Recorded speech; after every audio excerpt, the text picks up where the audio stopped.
je vous dirais, dans l'équation, si on veut redresser nos finances publiques, si on veut faire du développement économique, si on veut faire avancer les questions environnementales, ça prend notre indépendance. J'ai des collègues qui disent on devrait redresser les finances publiques avant de faire l'indépendance. Il y a d'autres partis, pour ne pas le nommer, Québec solidaire, qui disent on devrait régler les problèmes sociaux avant de faire l'indépendance. Moi, je pense qu'on a besoin de l'indépendance pour dresser nos finances publiques, pour régler les problèmes sociaux. On envoie 45 milliards de nos taxes et de nos impôts à Ottawa. Puis ils utilisent ça comment? Vous donnez un exemple évident, vous le connaissez, mais c'est tellement épouvantable.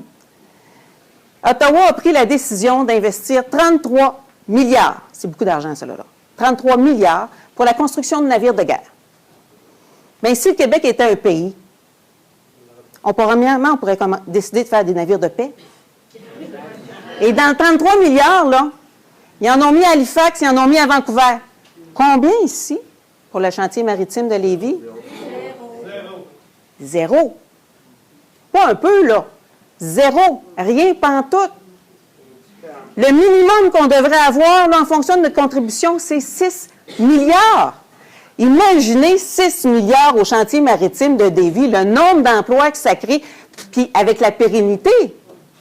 C'est ça, être un pays. C'est ça, être indépendant. Votez toutes nos lois. Pourquoi? Parce que le fédéral décide que les jeunes contrevenants, lui, il veut les envoyer en prison puis nous faire payer pour les prisons. Alors que nous autres, ici, on a une politique de prévention. On dit non, nous autres, on veut les réhabiliter dans la société. Puis c'est gagnant, c'est reconnu sur la planète, cette politique-là. Mais c'est une compétence fédérale. D'un point de vue environnemental, là, c'est pire que pire, là. Hein?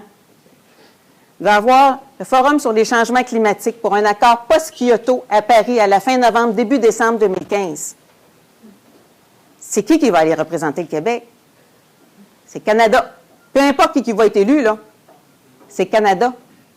Le Canada, là, ça a été celui qui a tout fait pour empêcher des accords post-Kyoto dans les dernières années. Il a gagné tous les prix fossiles. C'est le plus pourri de la planète.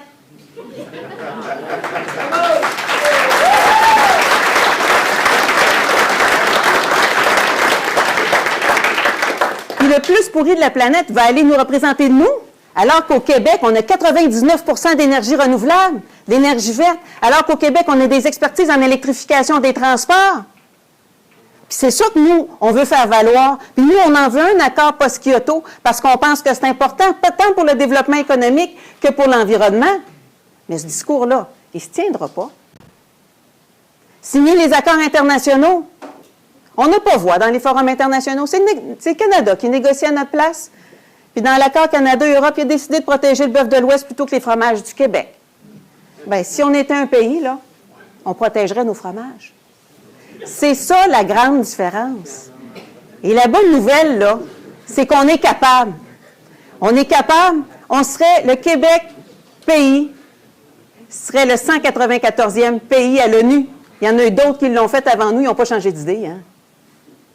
On serait 27e du point de vue du produit intérieur brut. Il y en a bien qui nous disent « au niveau économique, le Québec, c'est pas viable. » Hey, 27e, savez-vous c'est qui est 26e? La Grande-Bretagne. Puis 28e, la Nouvelle-Zélande. Y a-t-il du monde, sa planète, qui remette en question la capacité de la Grande-Bretagne à être indépendant? Non. Fait que le Québec, là, on est capable. Puis moi, je pense que ce qui est important, c'est que le Parti québécois se reconstruise, que le Parti québécois devienne plus vivant, s'ouvre aux jeunes, s'ouvre aux nouveaux Québécois. Je pense qu'il faut, on n'a plus de temps à perdre. On va accepter ça pendant combien de temps que des décisions se prennent à l'encontre de nous? Moi, j'ai commencé à faire de la politique avec M. Parizeau. M. Parizeau a reconstruit le parti. Il nous a amenés à l'indépendance en 1995, en dedans de 6 ans. On l'avait.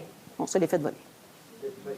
Bien là, on a cette période-là disponible devant nous. Et moi, je vous dis qu'il faut qu'on commence à se préparer dès maintenant, parce que l'indépendance, ça ne s'improvise pas, ça se prépare. Quand on va aller négocier avec Ottawa, on ne s'en va pas négocier là en culotte courte, on s'en va négocier là avec toutes nos informations, toute notre documentation, en sachant ce qu'on veut.